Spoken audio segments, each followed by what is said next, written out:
your husband got my wife pregnant. Pay $100,000 in damages, you scum. On the day of my wedding. Suddenly, Victor entered the waiting room, making an unbelievable demand. His expression was one of pride. However, Victor Brown himself was unaware of the contradiction in his demand. It seemed that Nathan, who was next to him, had also noticed this. Is that really true? Yes. Why would I lie? Understand? Now pay the damages. However, we did not agree.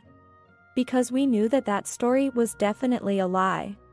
Nathan and I couldn't help but laugh at Victor Brown's anger. My name is Judy Hill. 34 years old. Living a boring life while working as an ordinary office worker. Raised by ordinary parents, I lived as an ordinary person. I never ventured into tricky things and was carried along by those around me. Well, I can't really answer what is considered ordinary. Yet, I had a particular concern in life. That was my inability to get married. Most of my close friends, colleagues, and juniors at work were married and had families. But I missed the chance and was left behind. It was hard to invite friends to hang out on weekends because they all had families. So, on weekends, I would stay inside and just kill time watching recorded dramas and variety shows. When I saw piles of juice bottles and cans of alcohol, I felt an overwhelming sense of emptiness. Will I be alone forever? The thought of the future filled me with indescribable fear. But it seemed pointless to take action now. After all, no man would probably ever fall in love with me. I was almost giving up on marriage, living day by day. However, a turning point came for me. I found a boyfriend. He wasn't strange or violent. Just an ordinary, kind man. His name was Nathan. I met him through work. A new client came to the company where I work, and Nathan was the representative. Initially, our conversations were casual, but gradually we grew closer and started dating. Later, Nathan proposed to me. Hey. Should we get married? What? His straightforward proposal left me uttering a bewildered response. Looking at Nathan, he slowly met my eyes and smiled gently. I accepted his proposal. I was truly happy. I had almost given up, but to think I'd meet and marry such a wonderful man. A new life was starting. A new, happy life. As I reveled in these fluffy feelings, I imagined the days I would spend with Nathan. But I had forgotten about the only person in my life who wasn't ordinary. I have a sister close to my age. Her name is Sherry. Sherry has always been mean to me. As a child, she would take my toys or hide my things. She even broke my toys out of spite, even though it was my birthday. In elementary school, she intentionally ruined my homework by spilling juice. She also hid my pencil case and things borrowed from friends. Sis. Where did you put the book I borrowed from my friend? A book? I don't know what you're talking about. I always kept it on my desk. I haven't moved it. I told you, I don't know. It's sad that your friends lend you things only for you to lose. I never mishandled anything I borrowed. It was only natural, considering I was borrowing them. And, our parents wouldn't touch my things without permission. So, it was obvious to think that Sherry had done something. Please, stop it. Give it back now. Ugh. So annoying. When I insisted strongly, Sherry reluctantly took out the item I was looking for from her desk. Here, isn't this what you want? You're so noisy. It's just one thing missing, don't make such a fuss. She threw the item at me. Even though I said it was borrowed, her carelessness made me anxious. Indeed, due to Sherry's actions, some items were broken or stained. And I had to buy replacements with my allowance. After Sherry's behavior worsened, I stopped borrowing things from others. But it seemed irrelevant to Sherry. She would use my manga and stationery without permission, returning them dirty. Consequently, many of my belongings had stains and dirt. We grew into middle and high school students. Sherry continued her harassment unabated. She should have found something else to enjoy. I pitied Sherry. However, one day in my second year of high school, an incident occurred. Shockingly, Sherry stole my boyfriend. A few days before I discovered it, I had lost contact with my boyfriend and was worried. Then, Sherry started fiddling with her smartphone in front of me with a smug look. I spoke to her without thinking much, as she seemed to want me to talk to her. "What are you doing?" Sherry looked at me as if she had been waiting for this moment.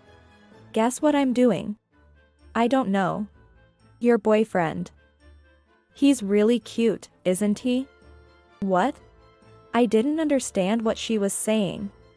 I had shown her a photo of my boyfriend when we first started dating. But there was no way she had any connection with him. Wondering if she didn't understand his character, I was speechless. Then, Sherry showed me her smartphone screen.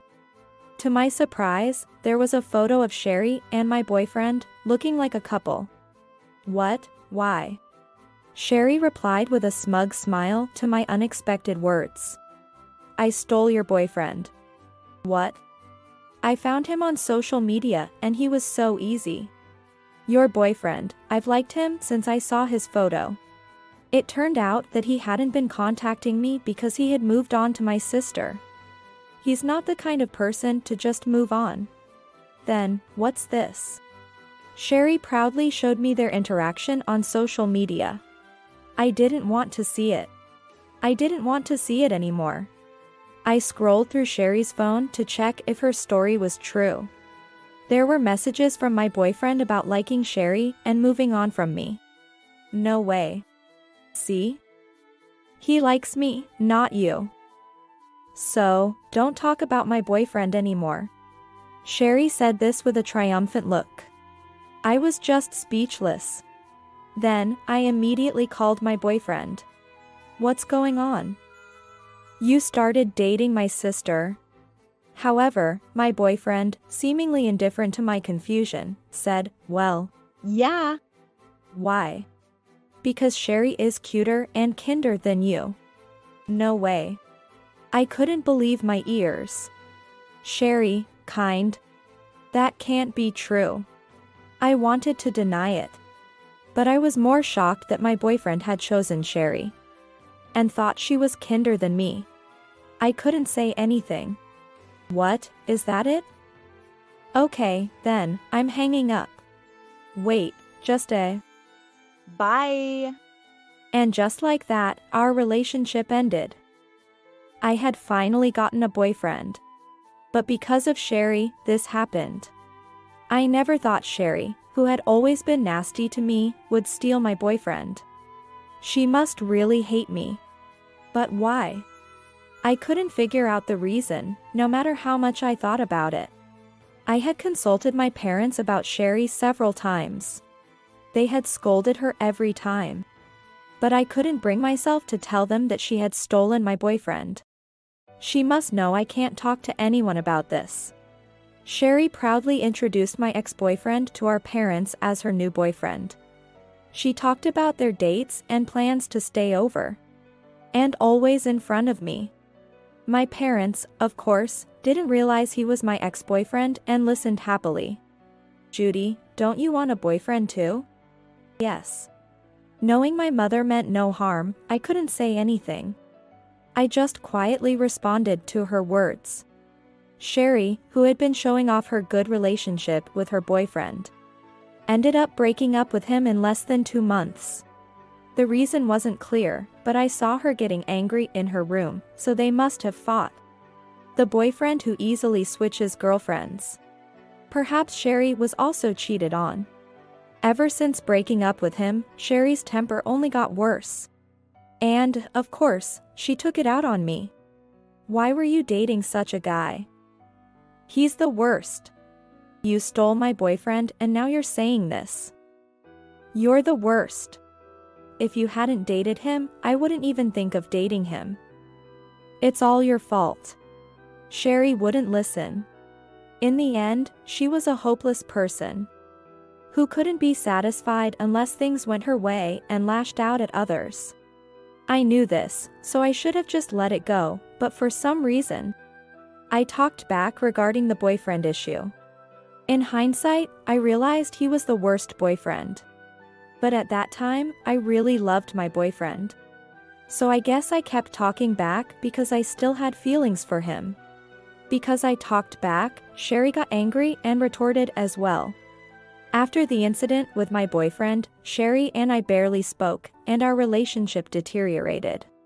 Later, when Sherry started living alone as a university student, we became just like any other siblings, not particularly close. But not in a bad relationship either. However, due to a certain event, Sherry started harassing me again. The trigger was her marriage. The man she married was Victor Brown. They met at a mixer and got married. Congratulations, sis. I was invited to the wedding and offered my congratulations. I thought she would be pleased, but... Judy. Sorry, I got married before you. You should find a good man and get married soon, too. Well, it's probably impossible though. Sherry made such demeaning remarks at the wedding, a special occasion. Wow, I really found a great guy. You should be thankful, you know? I didn't even want to invite you to my wedding. But I thought Mom and Dad might say something, so that's why you're here. Oh, I see. What? I said I invited you when I didn't want to. And you can't even say thank you? That's unbelievable. Sherry laughed out loud with her mouth wide open. Sorry. Because of this, I couldn't focus at the wedding. I couldn't even feel like celebrating. I ate while being swayed by the surroundings.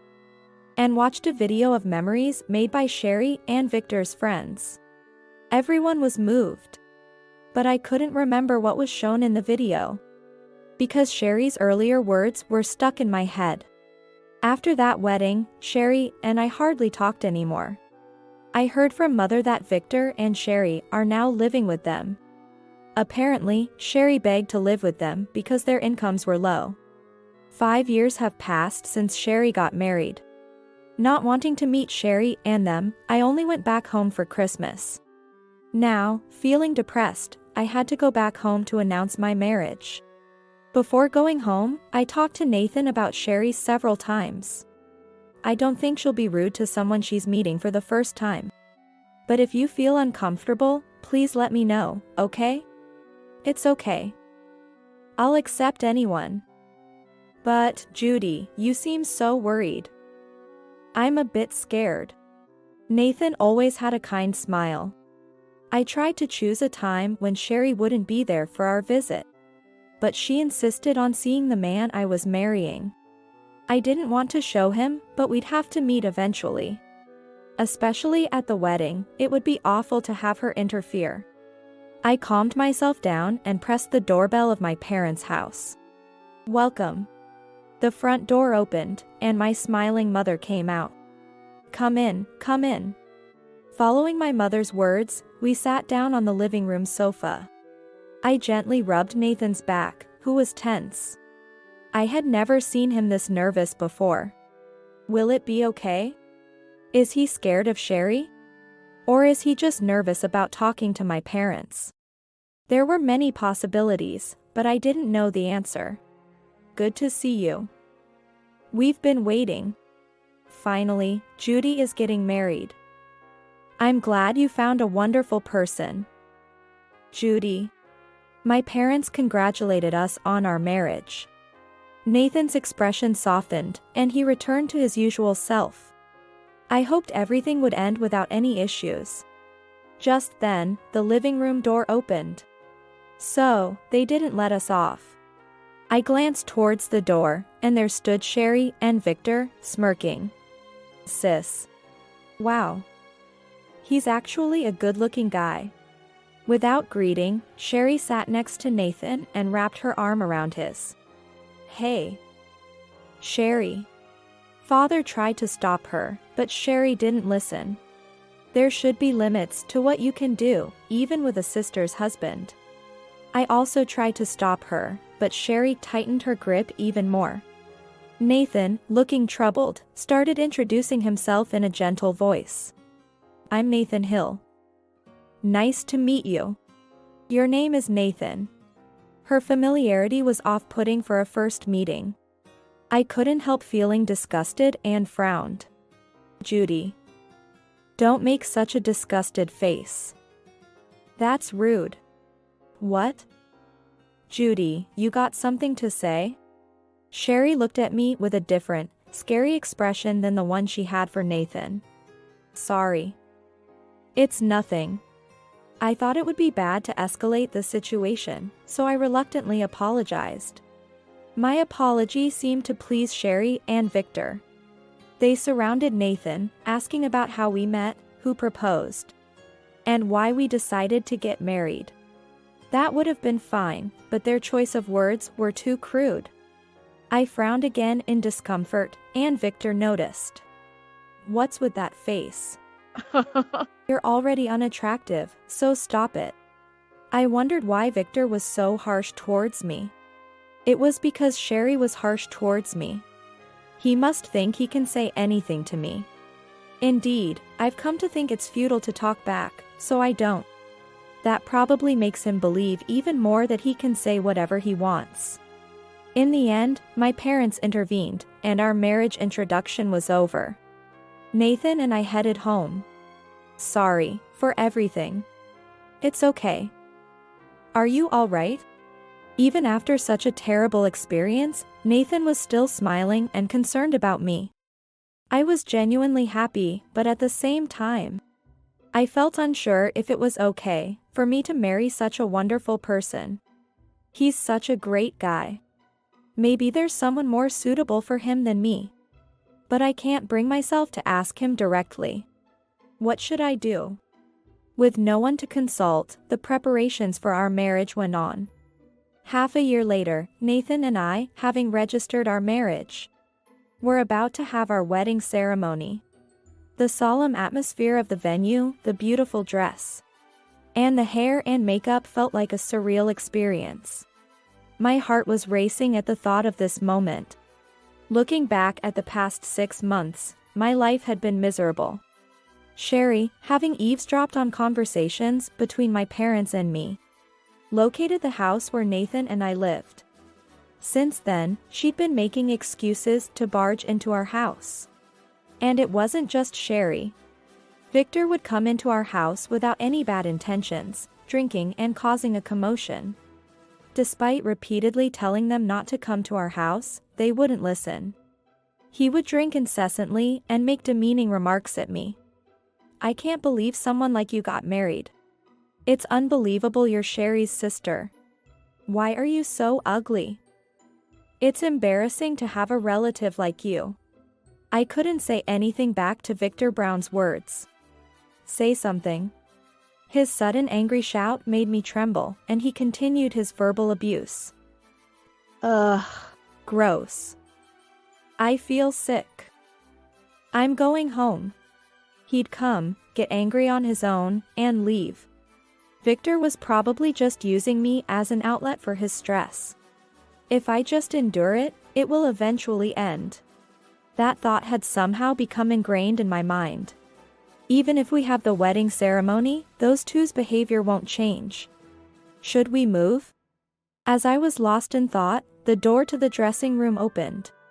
Judy, are you okay? When I turned around, Nathan was there, smiling kindly and checking up on me. Yeah. I'm fine. Thank you. During that brief moment, Nathan and I had a light-hearted conversation to ease each other's nerves. By the way. But as I was about to bring up a new topic, the dressing room door opened again. Startled, I looked over and saw a furious Victor and a crying Sherry. What could have happened? As I was stunned by their odd appearance, Victor shouted. your husband got my wife pregnant. Pay us $100,000 in damages, you scumbags." The moment I heard Victor's words, Nathan and I burst into uncontrollable laughter. Naturally, Sherry and Victor Brown were dumbfounded. "Hey. What are you laughing at? This is serious. Do you have any proof?" "Proof?" "Sherry told me." "If Sherry says it's true, it must be true." "Yes. Nathan got me pregnant." "How? How?" "Well." Sherry was perplexed by my question. Victor might call me vulgar, but what I wanted to know wasn't about that. "Sis, you can't get pregnant, right?" "What?" Sherry awkwardly averted her gaze at my words. "You drunkenly blurted it out when you barged into our house. Nathan heard it too, so it's not a mistake." "Oh, and you said you told Mom too, right?" "Let's check with her." "Wait. Judy. There's no way I'm going to let them make me the bad guy." I pushed past Sherry's attempts to stop me and called for my mother. My parents, Nathan's parents, and even relatives who heard the commotion crowded into the dressing room. In front of all these people, I boldly asked about Sherry's condition. Initially hesitant, my mother's attitude changed after I explained the situation. "Yes. Sherry can't get pregnant.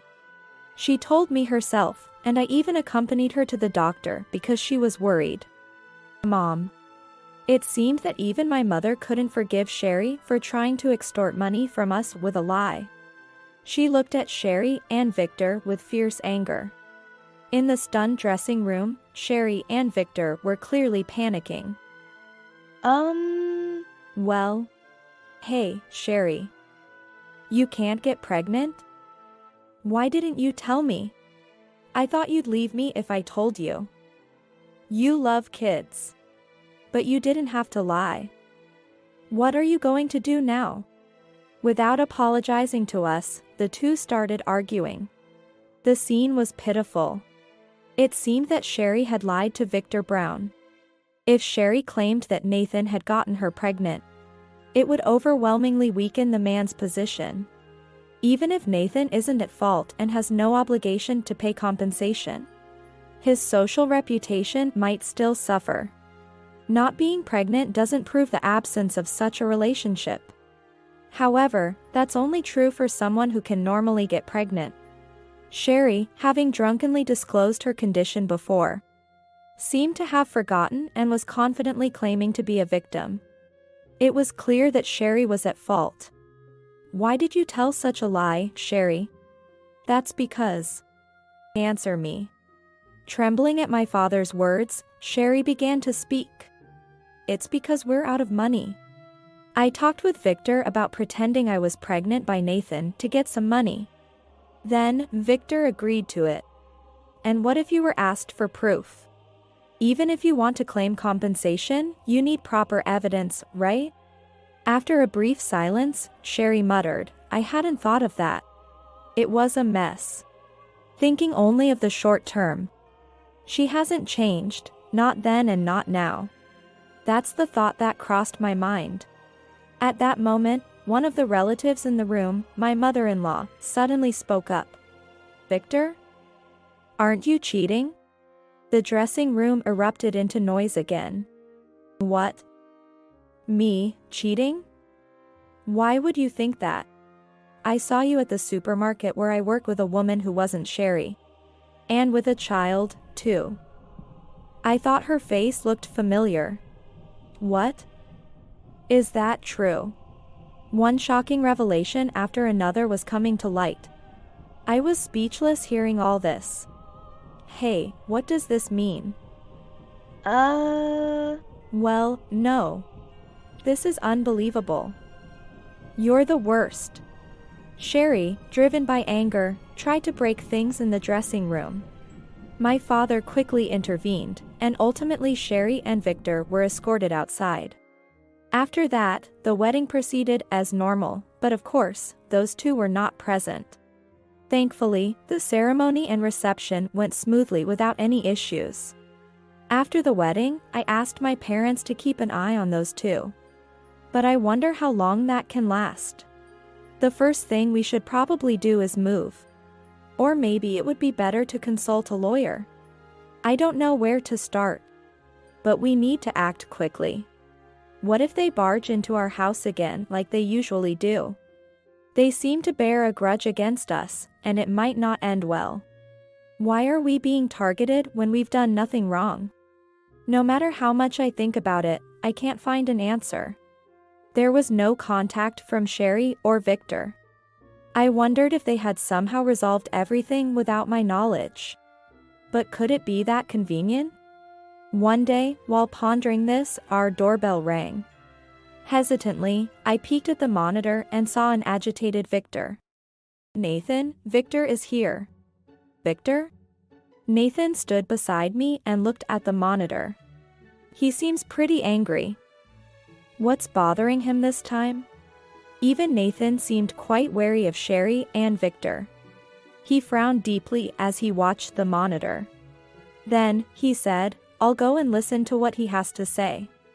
"Are you sure? Is it safe? We can't make any progress without taking action, right? Just in case, hide and be ready to call the police at any time." Nathan handed me his phone and walked towards the front door. "Yes. What do you want?" Contrasting Nathan's calm demeanor, Victor began shouting in a highly agitated state. I felt genuinely scared. "What do I want?" "Let me in." "That's not possible. We can talk here, can't we?" "Shut up." "Whoa." At Victor's shout, I heard Nathan's surprised voice. Then, with heavy footsteps, Victor forced his way inside. "Victor. What are you doing?" "Shut up. Because of your wedding, I'm in a huge mess. If it weren't for the wedding, my affair wouldn't have been exposed. It's all your fault." Presumably, Victor's affair was revealed by my mother-in-law, causing trouble between him and Sherry. "First of all, it's your fault for cheating, isn't it?" "Shut up. What's wrong with having a little fun? Acting like such a good guy?" With that, Victor began to recklessly knock down furniture and decorations nearby. "Hey. What are you doing?" "Call the police." "Call the police." "Go ahead, call them if you think you can." "Like you could." At this point, Victor was unstoppable. I hurriedly called the police. In just a few minutes, officers arrived at our house. The floor was littered with broken glass, water from vases, and it was a mess. The officers frowned at the dreadful sight. "You really called them, huh?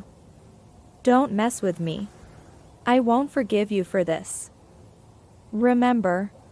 Victor, throwing out a pitiful parting shot, was then taken away by the police. Afterward, the officers asked us what happened and then left. The state of the house was terrible. Nathan and I sighed and began to clean up. It turned out to be the last time we would ever speak with Victor. A few hours later, my phone rang. It was my mother. Wondering if it was about Victor, I quickly answered the call. "I'm sorry about Victor causing trouble. Did you hear anything from the police?"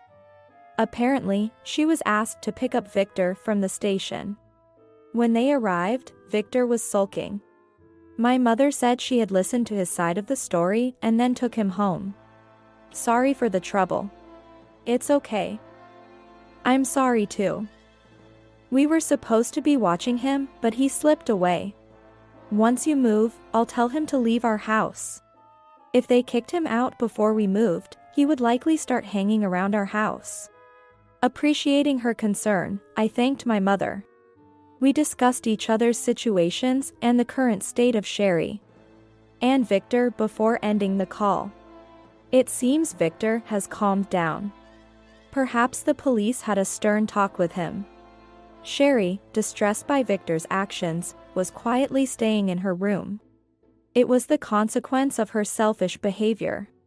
It seemed their relationship as a couple had completely fallen apart. What path would they take from here?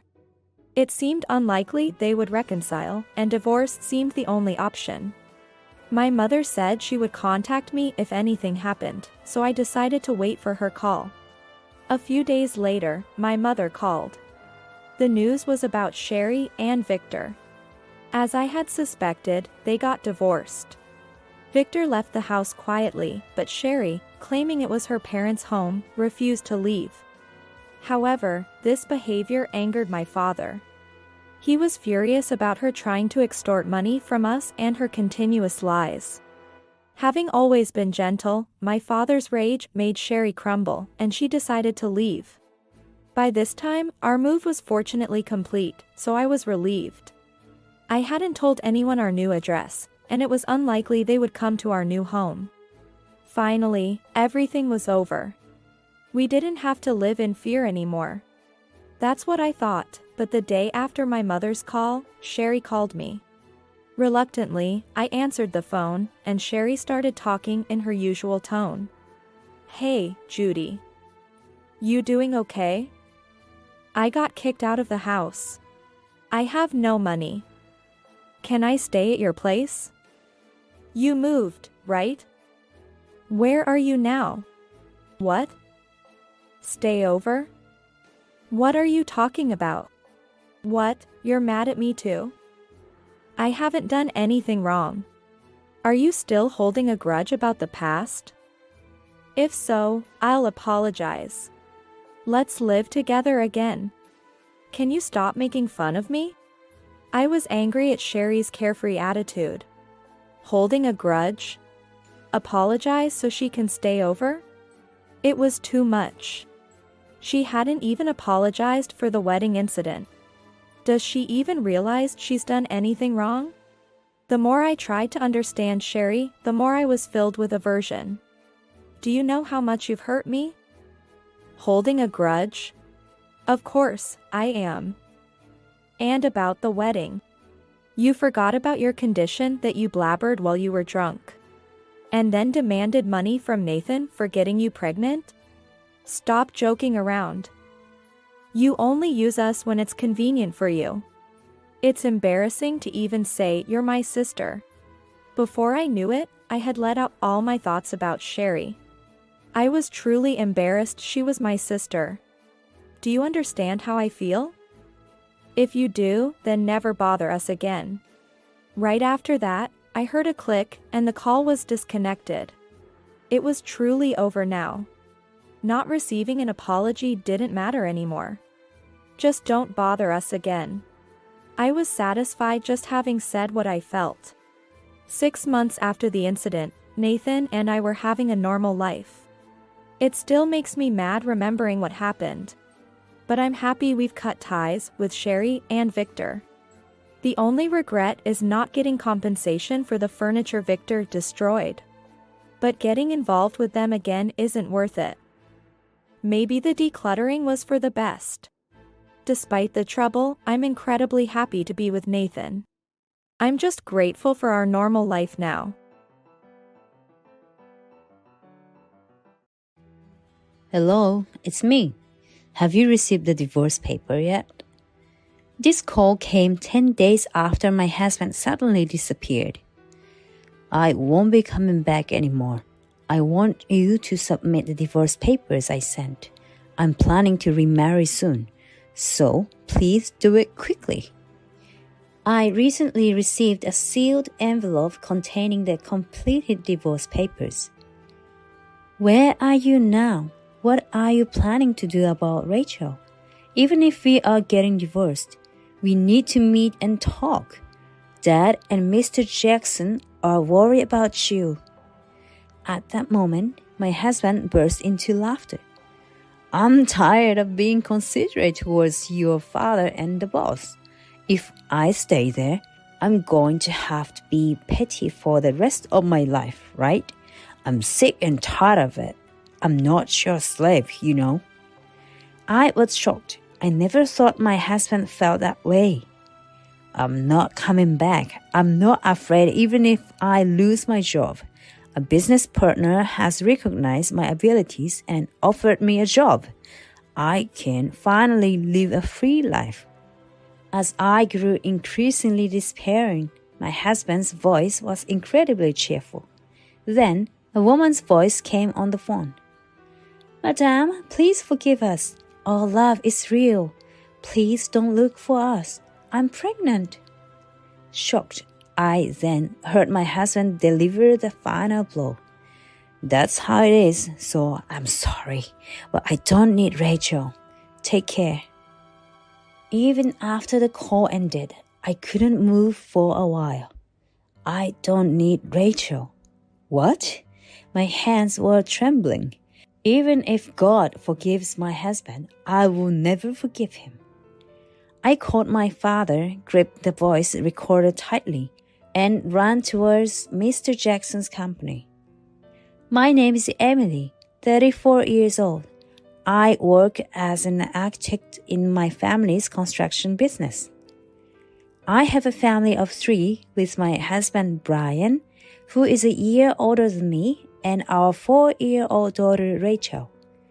Our family home, which has been running a construction business for generations, is just a 5-minute walk from our house. When I grow up, I'll be an architect. I'll design and you build it, Dad. Sure. If Emily designs it, I'll build the best house. Working with my daughter would make me the happiest man. My dream has always been to be an architect since elementary school. As I grew up, the desire to work at my family's business faded, and I went to an architectural school far from my hometown. After graduation, I joined a housing manufacturer, gained practical experience, and obtained my first-class architect license. About 3 years into my career, I recognized a familiar face among the salespeople who visited the company. Excuse me, aren't you Mr. Brian? I used to work at the restaurant in N Hotel. Huh? Oh, Emily? Did you really become an architect?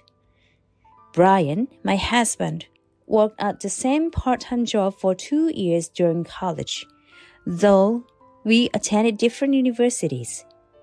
Being a rare female aspiring architect, I was quite remembered, and it seems he remembered me too. We immediately hit it off with old stories and exchanged contact information, deciding to go out for a meal later. His company, a general trading company dealing with construction materials, had become our sales representative 6 months ago. Although we never really talked while working part-time, I found out that he was more fun than I expected. After several dinners together, he asked me out, and 2 years later, he proposed. We went to see my family to introduce Brian. My parents and brother welcomed him joyfully, and Brian seemed relieved. We had no plans for a wedding ceremony, but my father pleaded, even a small one, but please have it in our hometown. Reluctantly, we agreed. My father shed tears of joy, and that night turned into a celebration with nearby relatives.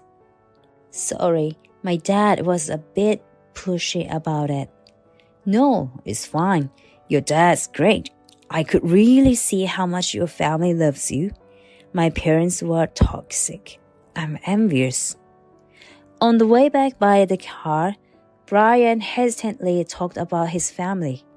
During our relationship, he rarely spoke about his family. My family home is gone now. My mom passed away 5 years ago, and my dad went back to his hometown.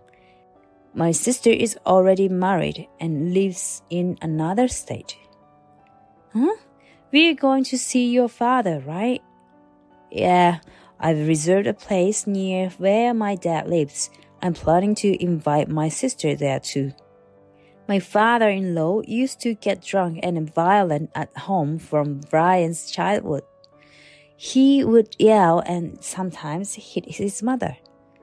Although he was diligent at work, he'd start drinking as soon as he got home. My mother-in-law never left him. and she eventually passed away due to her chronic illness. Mom always cares about what Dad thinks. We were always secondary. I don't have any memories of being loved by my parents. That's terrible. That's why I'll never be like my father. I will definitely make you happy. His words of determination warmed my heart. When we finally met my father-in-law, he was surprisingly small and quiet. However, he seemed restless and eager to leave early. Congratulations on your marriage.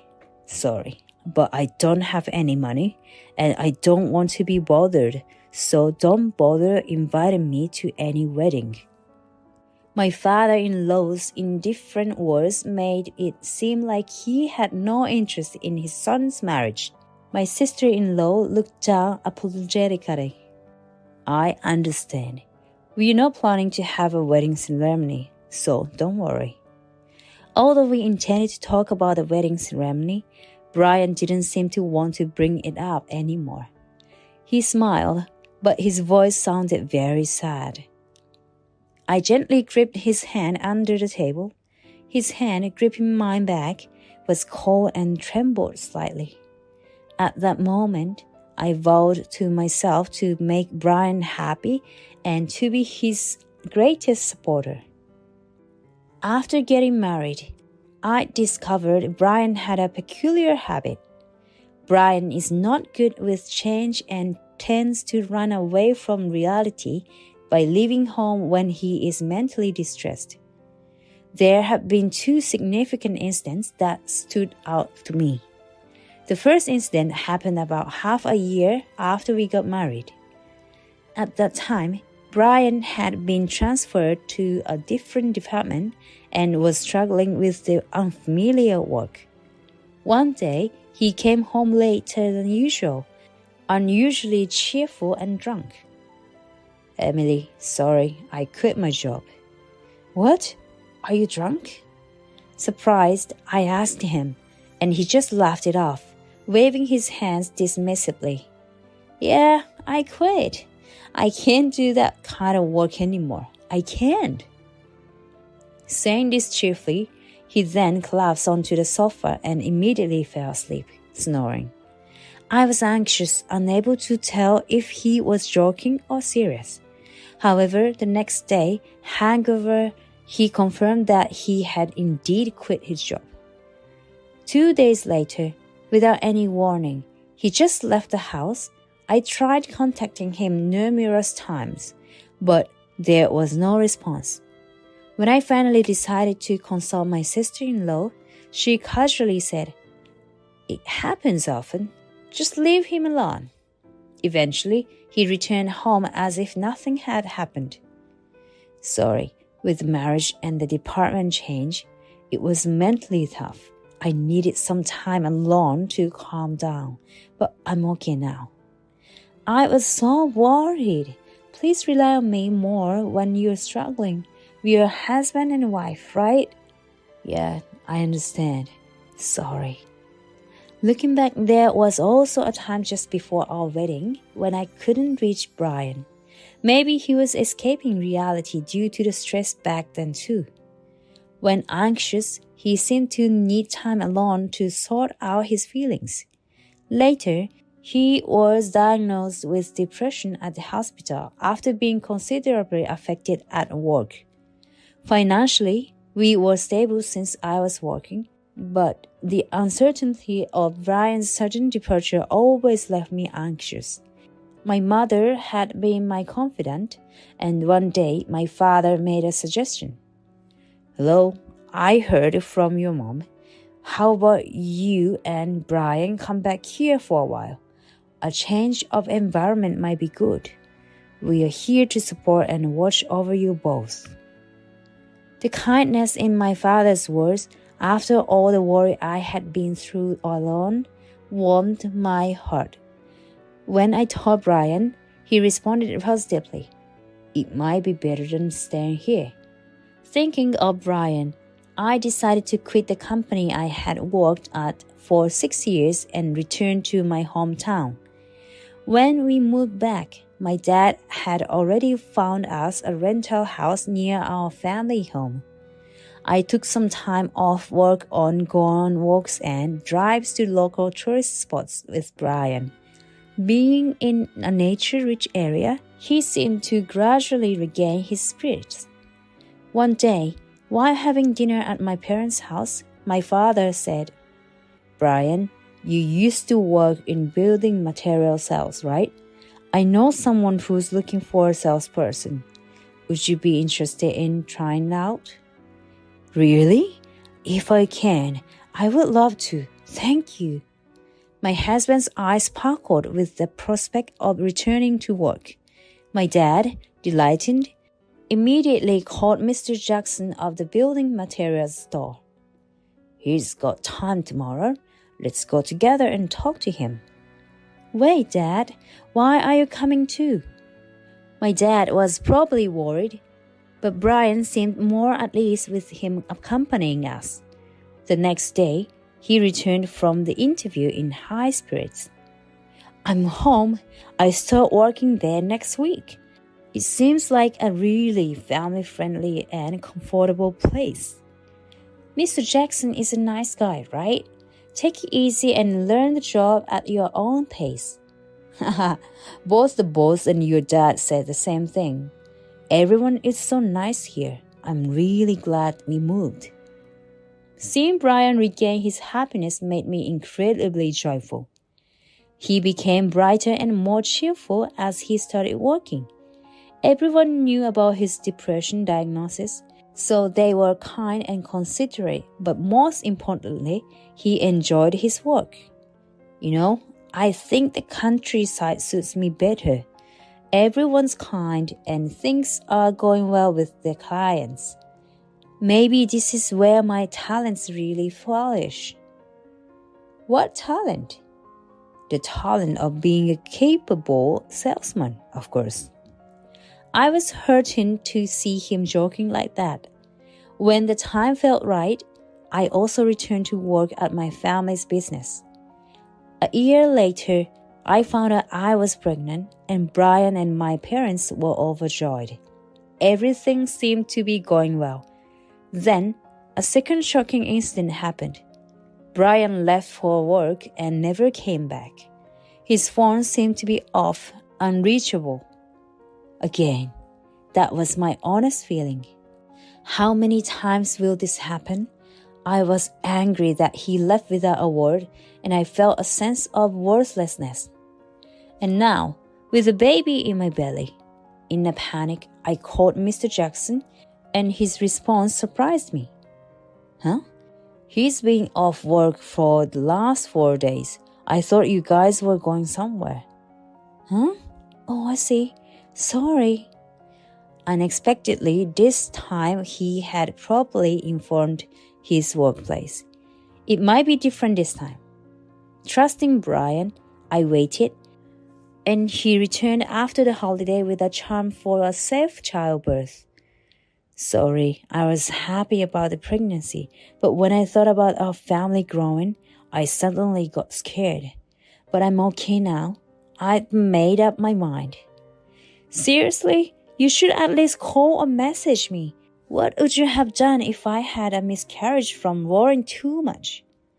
I cried in relief, and Brian apologized repeatedly. My pregnancy must have felt like a huge responsibility to him. He shared his fears about becoming a parent, not knowing what parental love feels like. Though I may not fully understand his anxieties, I strongly felt that we should overcome them together. After our daughter Rachel was born, Brian seemed completely settled and stopped leaving home unexpectedly. He made friends through work and started going out more after work and on weekends. I'm going fishing with Eric from work tomorrow. I'll be leaving in the middle of the night, so can't you just prepare some sandwiches for me? Huh? Weren't we supposed to go to the zoo with Rachel tomorrow? What are you going to do about that promise? Oh, I forgot about that. Sorry, but I can't cancel now.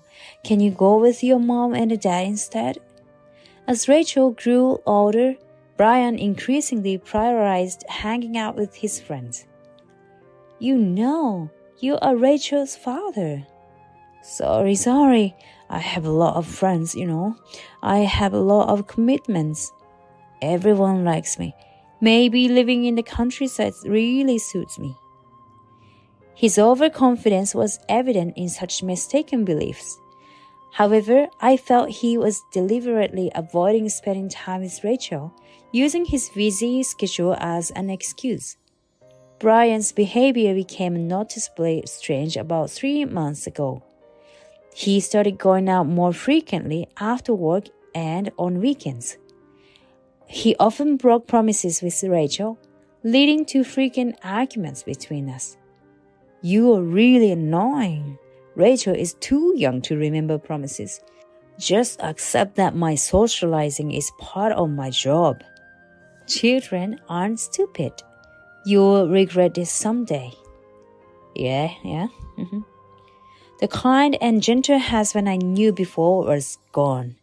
Recently, he even started making excuses to avoid family gatherings at my parents' house. I couldn't imagine why this was happening. This continued until one Sunday morning. When I woke up, Brian was already gone. On the living room table, there was a note. Please don't look for me. Thank you for everything. Panicked, I tried calling him repeatedly, but he never answered. I felt oddly despairing. This time, it wasn't just another incident. For the first time, he left without saying a word to me. This was not something to be happy about.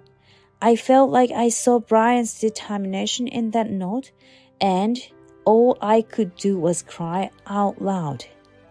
On Monday, I went with my father to visit Mr. Jackson's company.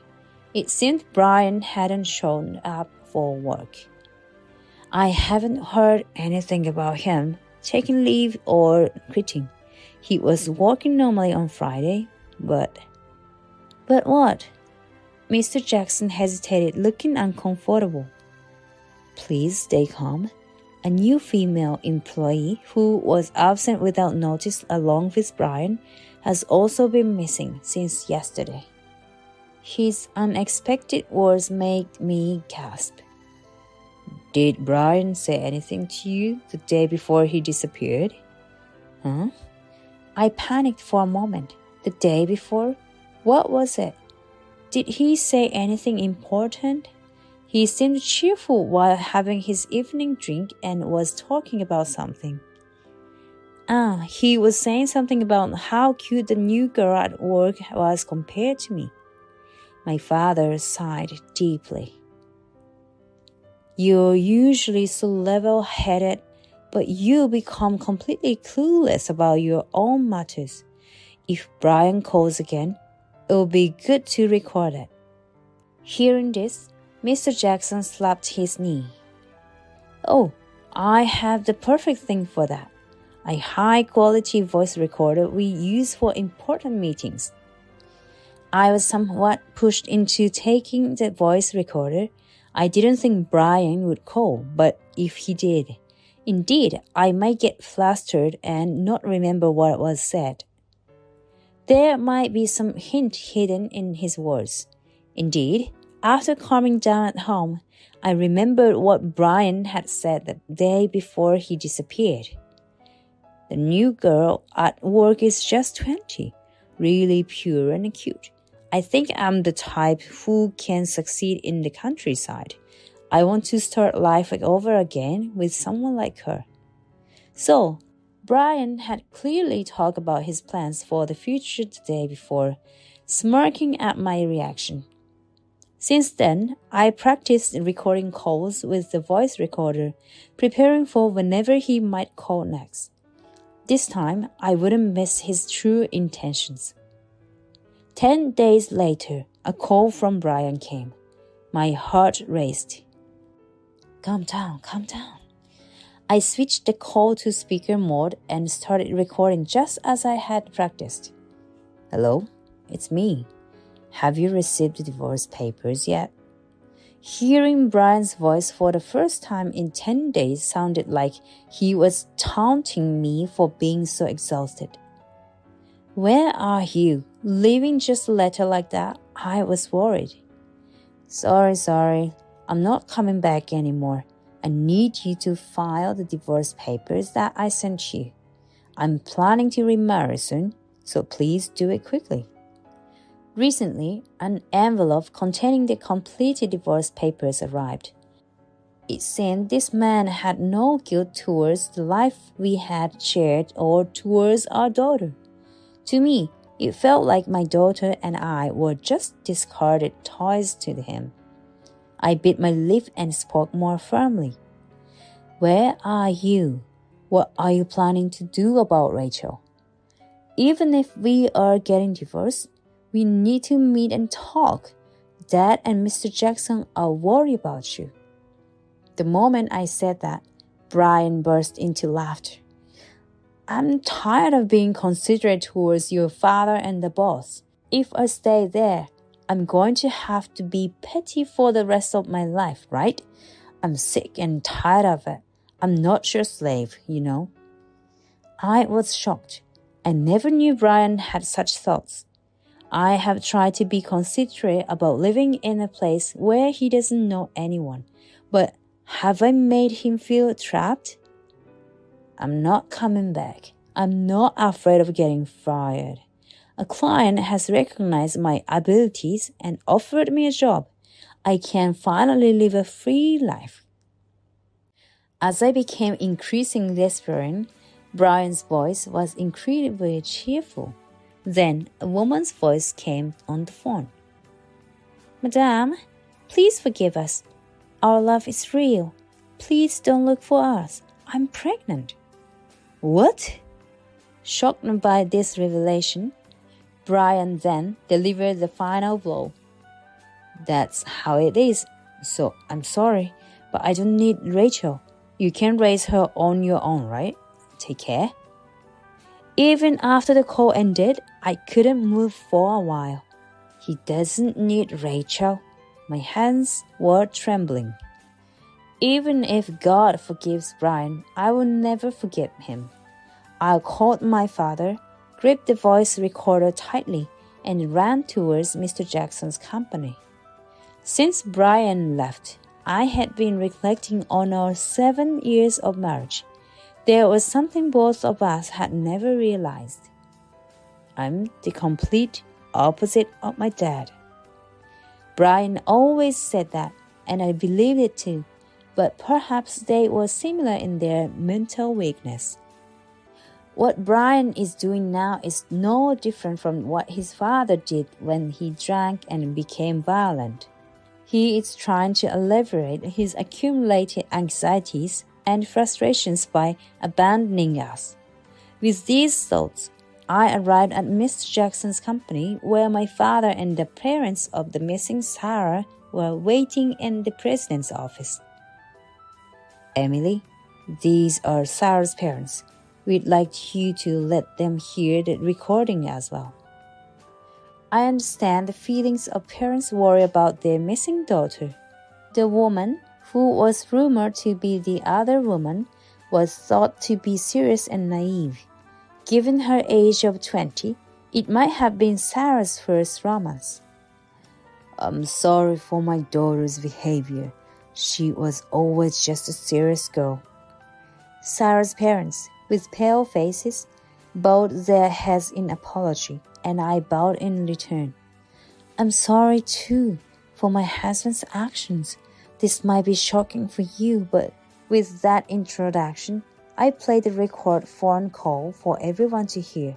When Sarah's voice came on, her father slapped his thigh in frustration.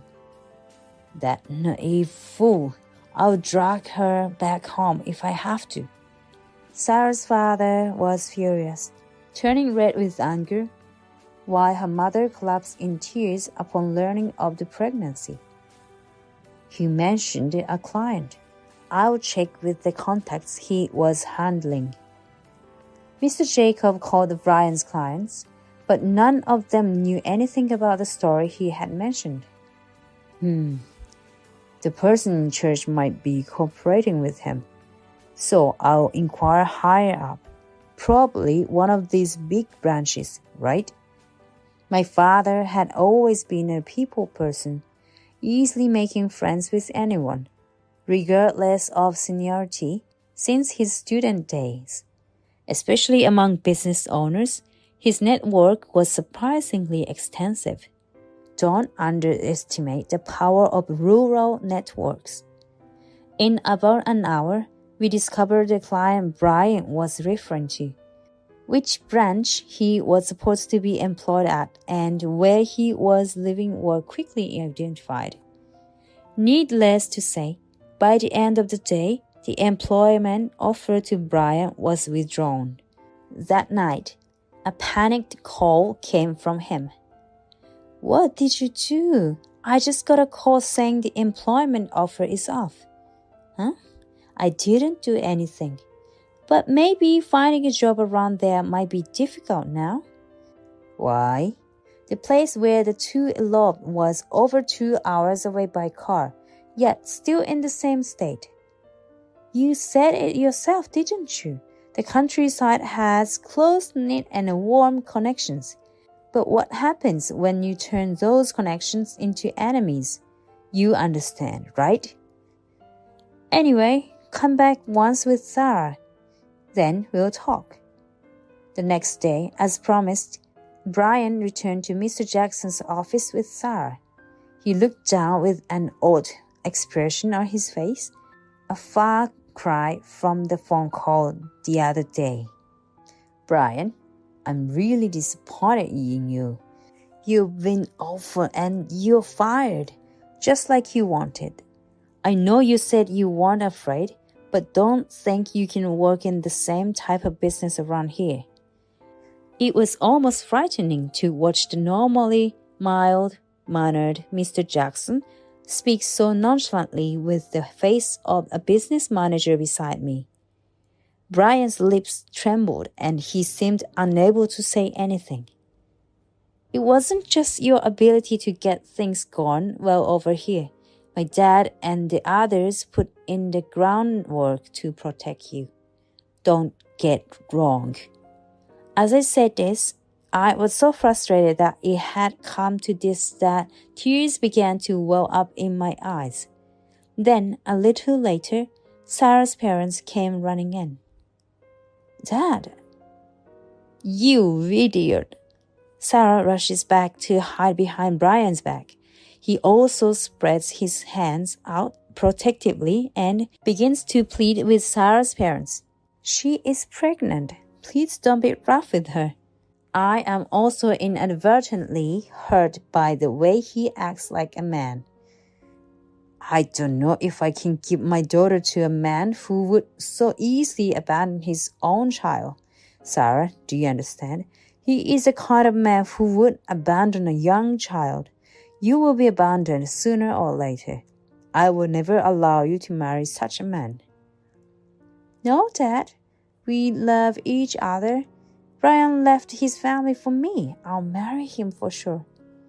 Mr. Jackson and my father stopped Sarah's father from trying to hit Sarah.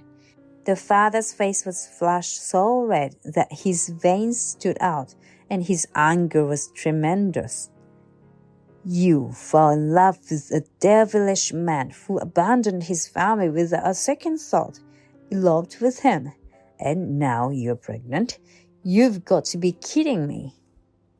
The way the father speaks to her as if he is shouting is heartbreaking as the same parent. Beside him, Sarah's mother is shedding tears. I have so many things I want to say to Brian. "Brian, you always said you hate your father, right? That he hurt your mom and never showed you love as a child. Aren't you just like him now?" Brian frowned, not seeming to understand what I was saying, and retorted, "What? I'm nothing like my dad. I don't drink and get violent. Don't compare me to that low life. I care about Sarah, and I love our baby. But you said you don't need Rachel. You hurt your wife and don't give love to your child, Rachel, right? Brian froze with a huff. Then he instantly understood what I was trying to say and started shaking as if hurt. It's me who's hurt hearing him talk about loving his affair partner and their unborn baby. Me, like my father? Yes, you and your father are essentially the same. Weak and cowardly scumbags. Brian looked down and seemed to be stunned and thinking about something for a while. Then he started mumbling to himself. I thought I could live as myself here. I felt accepted, praised, and welcomed. I thought I was a capable person when the client offered me a job. Sarah admired me too. Was it all a mistake? His gaze remained on the floor, and he seemed to be organizing his thoughts by putting them into words. A client asked me if I wanted to come to his branch. I thought, I'm a person who can do it. I have been thinking I'm a very capable person. Sarah also complimented me on how great I was, so I got excited. Was it a misunderstanding? At this point, Brian closed his mouth and wiped the sweat from his forehead. He looked as if he had just woken up from a dream. Everyone, Emily's precious family, they accepted me too. He then sat down, clutching his head in realization. Too late to realize now, I screamed internally. Sarah, sorry, maybe I was wrong. Let's call off the elopement. I can't do this. Sarah, shocked by his sudden change of heart, exclaimed, What are you saying now? You said we were meant to be, that you love me. I'm ready to leave everything for you. Let's live somewhere far away, just two of us. But, as Brian hesitated, I answered for him. This man has a weak mental state, can't handle change, and has a habit of escaping reality. If you go to an unfamiliar place, he might just leave you and the baby behind. It's typical behavior for him. Sarah looked at Brian in shock. Then Sarah's mother, who had been silent until now, tearfully pleaded. You deserve to be happy. Happiness can't be built on someone else's unhappiness. Imagine this man leaving you and your baby behind. Brian wouldn't do that. Face reality. Look at his wife right now. Their daughter has been abandoned, and you are complicit in this suffering. But, confronted with her mother's intense words, Sarah finally looked at me. Seeing my exhausted state, she collapsed to her knees, crying. Despite my resentment, watching her parents, I couldn't help but see my grown-up daughter, 20-year-old Sarah. Unbelievably, Brian then turned to me for support. I finally realized it. You were the one who understood and supported me, despite my weakness. I'll break up with her. Please give me another chance. Mr. Jackson, let me work here again. Before I could respond, Sarah stood up and slapped him hard. The sound echoed, and Brian staggered. You finally woke me up. I can't believe I was with such a worthless man. We are breaking up. Expect a claim for alimony and child support. Sarah, though still crying, had a newfound determination in her eyes. She approached and apologized to me. I've done something unforgivable. I'm truly sorry. I will definitely pay the compensation. With that, Sarah left the room, supported by her parents, without looking back at Brian. I really messed up. I shouldn't have gone along with her. From now on, I'll only care about Emily and Rachel. I won't do anything this stupid again. I felt an urge to trample on my desperately pleading Brian's lowered head. You are the worst. You didn't care about how that girl felt, did you? I'm divorcing you. I'll be asking for alimony and child support, so make sure you pay it. Emily, please, Rachel still needs a father, right? Huh? Didn't you always say it would have been better if your father wasn't there? I feel the same. Rachel is better off without a father like you. I yelled out loud, probably saying the last thing Brian wanted to hear. My father then patted his shoulder. The discussion is over. Go back to your hometown. You won't get a decent job around here. I won't forgive someone who hurt my daughter and granddaughter. But that's... Seeing my father's genuinely angry face, Brian realized it was too late for him. If you really want to prove you're different from your father, pay child support properly. I'm really sorry, Emily. I was a fool. Sorry, Rachel. I am sorry.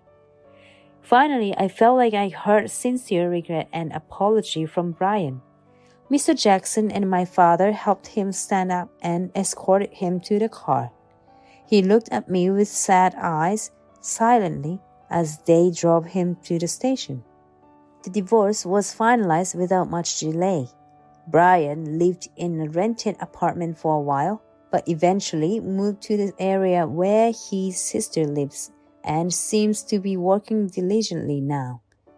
With the alimony for Sarah, he'll likely be busy working for some time. We are a flying distance from my hometown, so we might never meet again. Every month, I receive a letter from Brian with an apology, a report of the child support payment, and a card for Rachel. He has promised to pay child support until the end. I hope he faces his weakness without running away. Sarah later came to apologize with her parents, bringing the alimony. Unfortunately, it seems that Sarah later suffered a miscarriage due to stress. I now understand how painful it is for a mother when her child suffers, she said while crying and apologizing. I decided to forgive her. Sarah is still young. I hope she learns to judge people better and finds happiness in the future. I've returned to my family home and, with my mother's help, I'm balancing work and raising Rachel. We are planning to build a small house nearby, as my brother will eventually live in our family home. My goal is to complete it before Rachel enters middle school. Oh, you're building the house. I'll use my network to make it the best house I can. My father is terrifying to make enemies with, which just shows how deep his love is.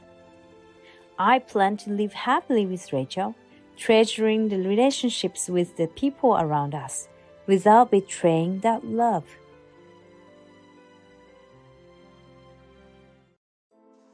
Don't worry, she won't wake up for a while. We have 2 bedrooms in the suite, so there's no way she'll find out. Really? Then we have to enjoy ourselves to the fullest. After enjoying the dinner at the hotel on the eve of my wedding, I woke up engulfed in intense sleepiness, only to find my husband, James, in the midst of an affair with a woman named Alyssa. Clutching my aching head, I desperately tried to gather evidence. I was infuriated to discover that James had been cheating on me while pretending to work overtime. I couldn't forgive him. He thought he could get away with it and quietly let the wedding and honeymoon pass. I decided to create and execute a plan that would put James and his mistress in the most embarrassing situation possible. I, Kathy Stewart, a 38-year-old municipal office worker and the protagonist. Living a routine life of work and home, I found it hard to encounter new people. Until now, I lamented the lack of opportunities and interests. However, a friend introduced me to a man named James Stewart. Kathy. I like you. Please go out with me. Me? Oh, definitely. I'd be delighted. Although I didn't find him particularly handsome or my type. His sincerity attracted me, and we started dating.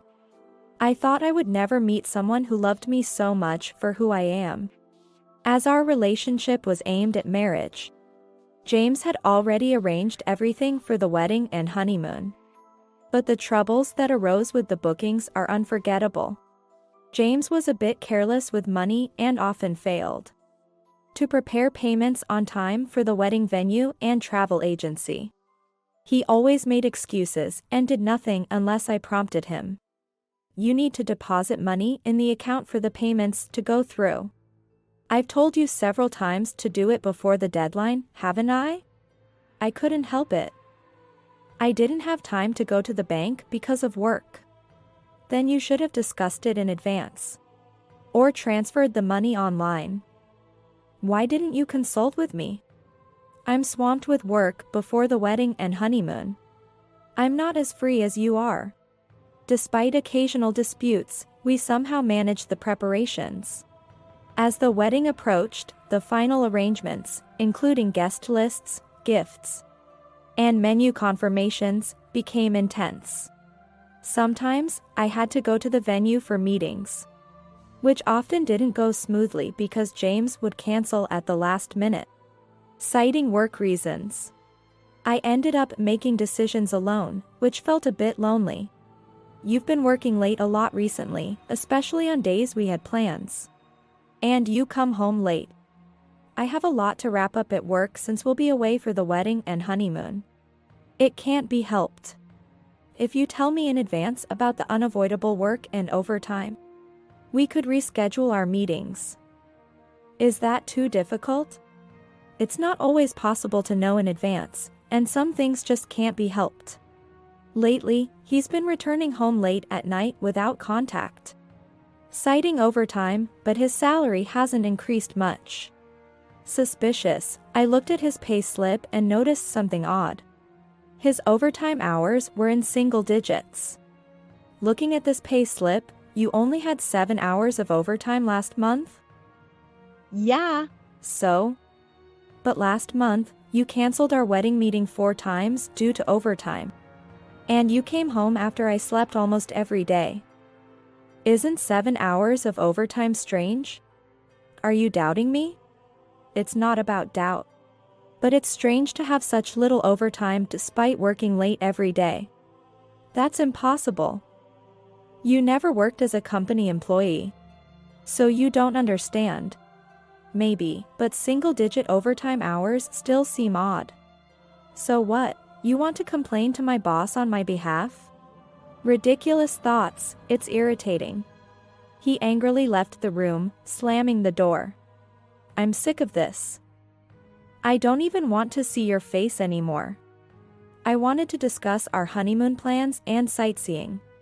As I stared at the door James left through, I heard a notification sound. My phone is always on silent mode, so it must be James's work phone. On the table, James's work phone, without a cover, displayed a visible screen. Did James leave his work phone here? Wait, what's this message? I froze as I saw the message notification displayed on the unadorned, simplistic lock screen of a work phone that didn't even have a protective cover. It was a message that didn't seem work-related at all.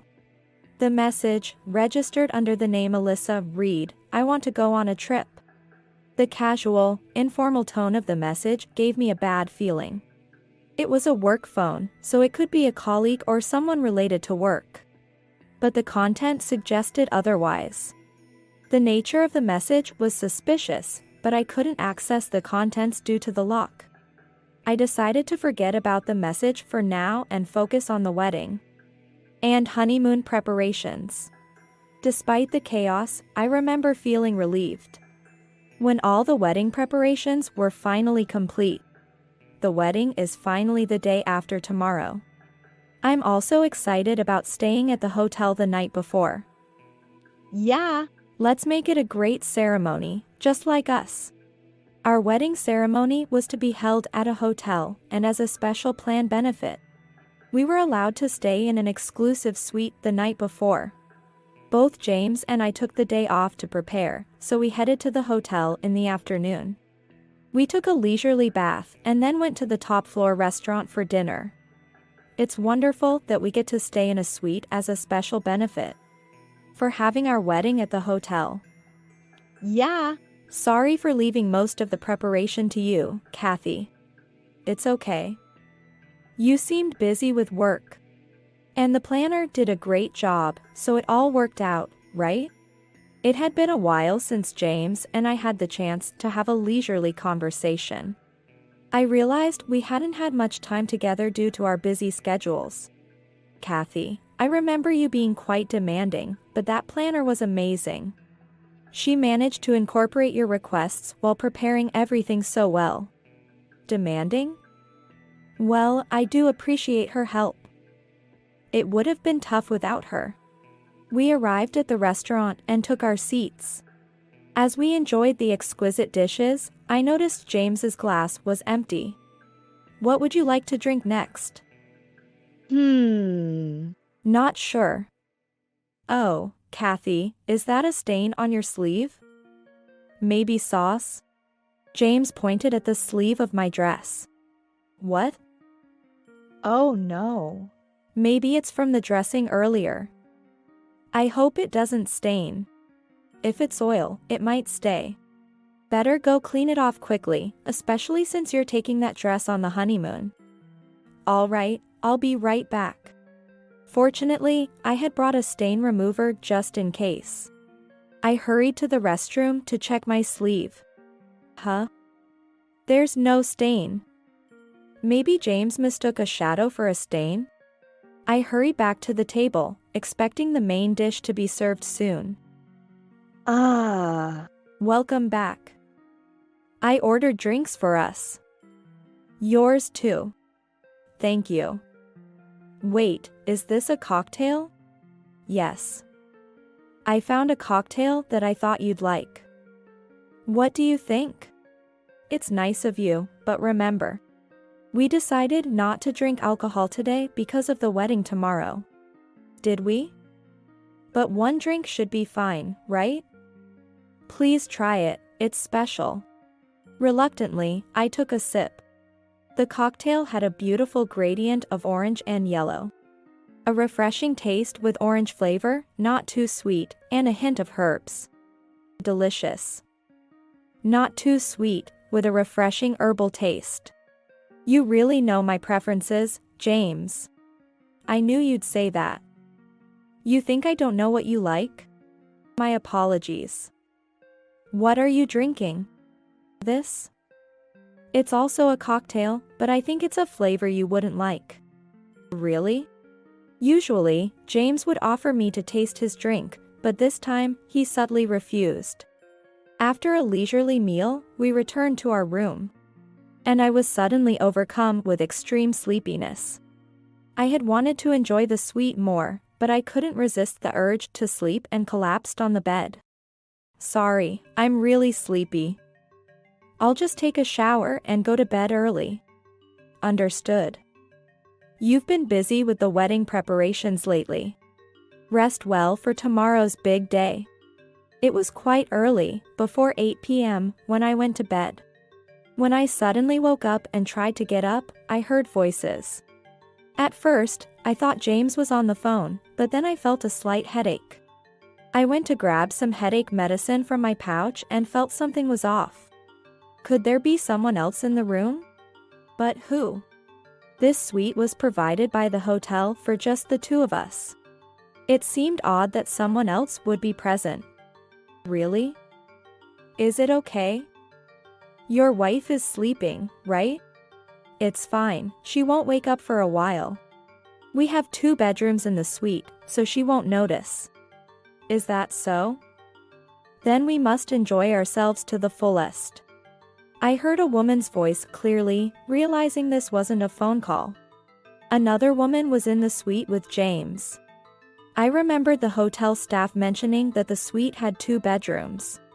Clutching my aching head, I quietly took my phone and headed towards the other bedroom. I captured their affair on my newly purchased smartphone for our honeymoon. The latest model captured their actions clearly in the dark. It was 9:30 p.m. Thinking it was still early enough to act, I recorded a video and quickly contacted someone after returning to my bed. I contacted my parents, my in-laws, and James' boss. Grateful that I had their numbers from a previous gathering, I sent the video of their affair to them with a message. My parents and in-laws replied immediately, saying they would come to the room to talk. However, I anticipated the worst-case scenario. A sudden confrontation might lead James to deny everything. A well-planned approach might cause more damage in the long run. I asked my parents and in-laws, who were also staying at the hotel, to wait for me in the elevator hall on the suite floor. As I looked around the bedroom, I noticed that James's and his mistress's clothes were carelessly discarded near the bed. I carefully gathered them and locked them away in a nearby safe. I locked the safe haphazardly, making sure they couldn't retrieve their clothes. The suite's large size worked in my favor, as neither of them noticed me awake. All I could hear from the bedroom where they were enjoying themselves were James's and his mistress's voices. They were oblivious to the fact that I was awake, that their affair had been discovered, and that both sets of parents were on their way to the room. After moving my belongings, I hid in a closet near the door and started fiddling with my phone. Hiding in the closet, I played the sound of a fire alarm at high volume from my phone. Hey, is that a siren from outside? What's that noise? Hey. That's the sound of a fire alarm. Is the hotel on fire? No. I don't want to die yet. It's okay. I won't let you die. They panicked and rushed out of the room. After confirming they had run a few meters down the hallway, I closed the door and overheard their conversation from outside. Wait, isn't it a fire? But we just heard the sound of a fire alarm, right? It seemed they had finally realized what was happening. Hey, James, what's with that outfit? And who's that girl next to you? That's not Kathy, is it? Who is she? What? The fire? What are you talking about, being half asleep? Do you realize how you look? Realizing their situation, the two of them began to panic. Noticing their undignified state of just holding towels, surrounded by both sets of parents. What's this? James, what's going on? I don't know. Did you deceive me? Having my parents and in-laws waiting by the elevator was the right move. And why are my dad and mom here? And Kathy's parents too? Didn't you know? As family, we were staying at the hotel on the eve of the wedding. What? I didn't know the family was staying at the hotel.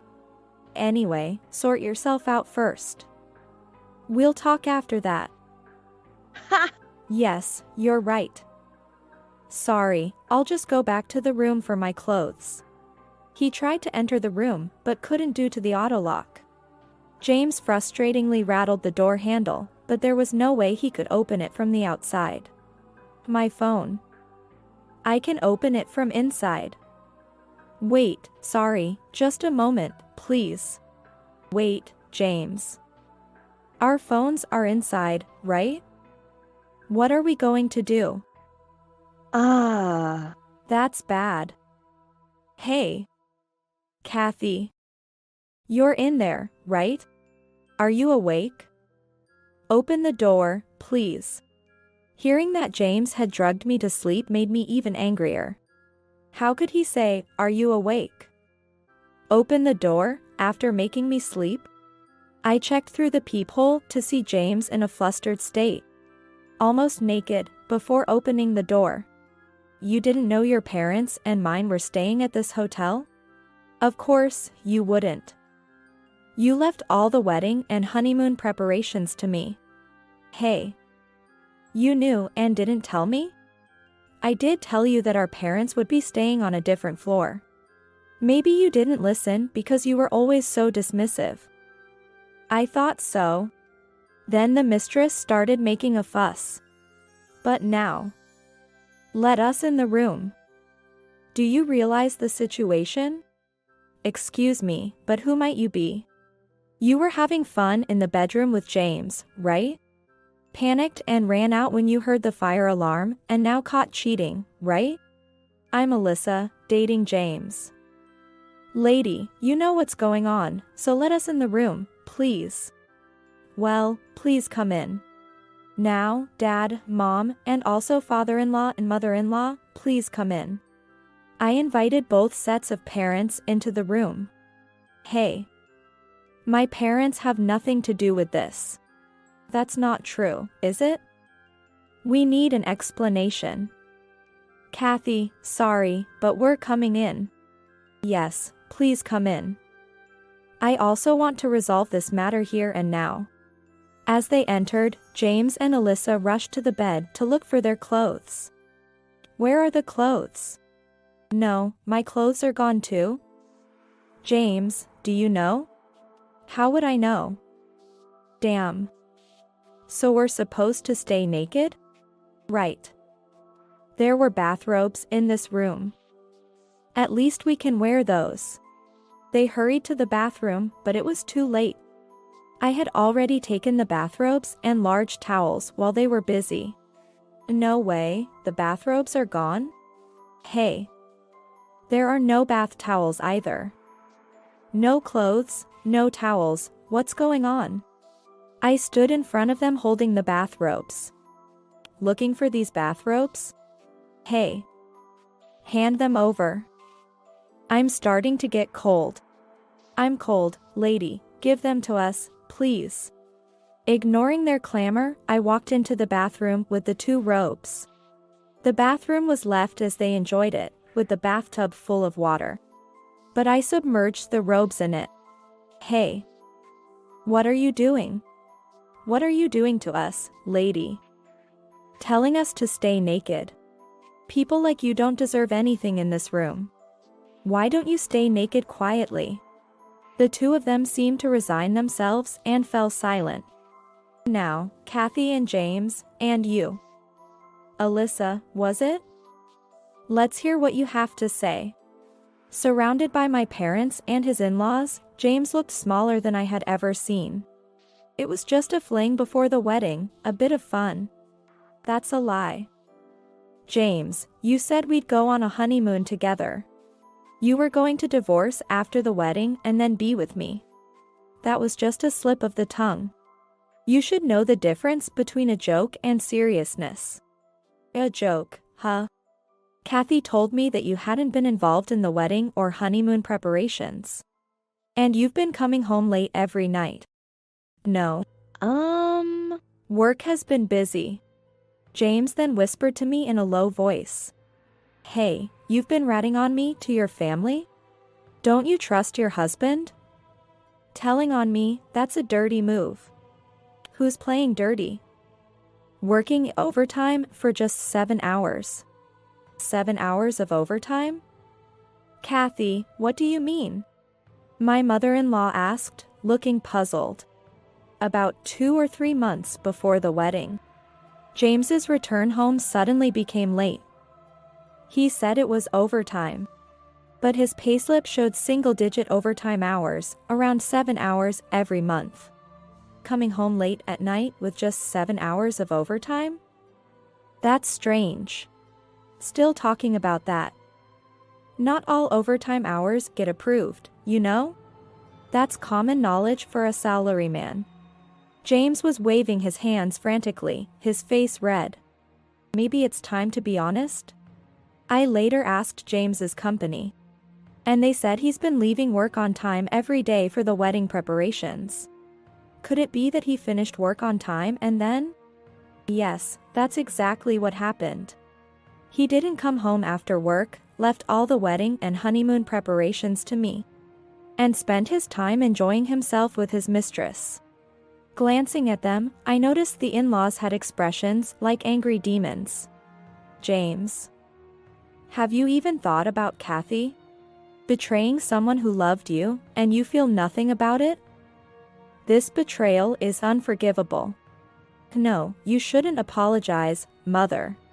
Then, my father slowly asked a question.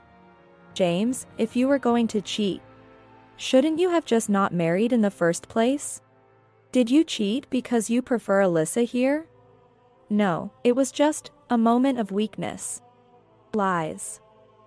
James said to me, my wife works at the city office and won't get fired. She'll always have an income. I wouldn't choose an old maid like her otherwise.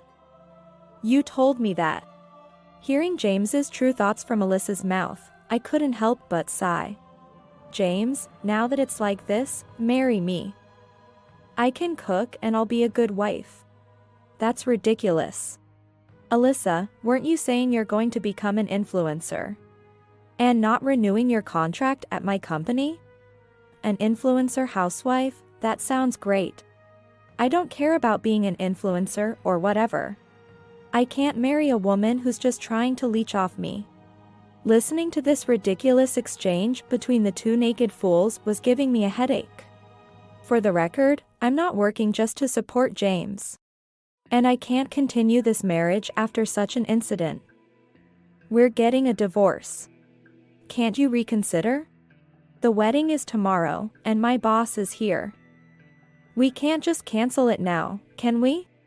He was still only thinking about himself even in this situation. Reconsider? No way. Do you even realize what you've done? I'm sorry, let's make up and start over, okay?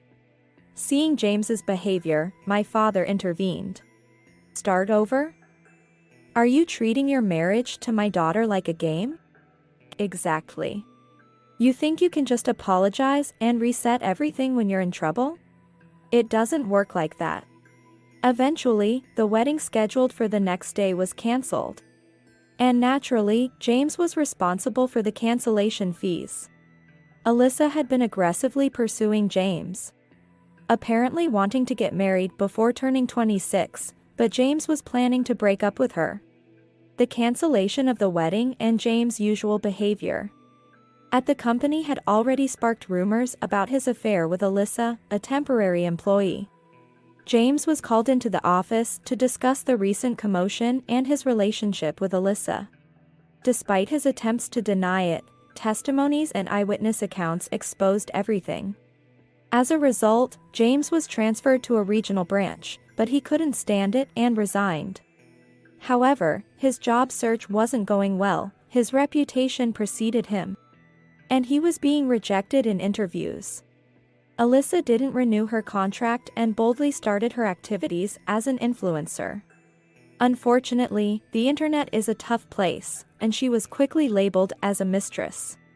Recently, she's been posting online, desperately trying to gain attention and earn money.